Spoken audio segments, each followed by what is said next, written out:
Aí o ano passado, os caras passando pra lá e pra cá, tem uma favela lá, é longe de casa, da Água Vermelha. Os caras acham que não podem fazer lá, porque os traficantes não deixam, então eles vêm fazer em outro lugar. Aí os caras pra cima e pra baixo, com aquela porra daquelas motos, tudo bode.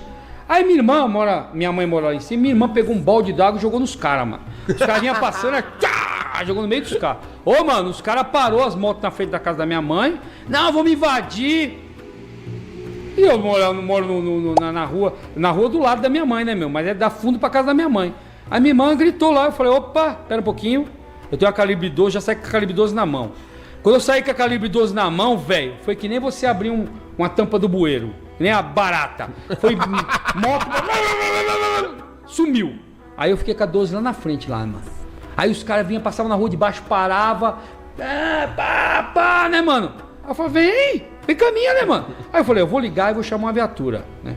Aí liguei pra companhia, pra primeira do 39, aí atendeu uma cabo. Falei, então, eu sou subtenente Castro, eu tô aqui na frente da minha casa e tem uns motos aqui que tá me ameaçando. Eu tô com a calibre 12 na mão aqui na esquina.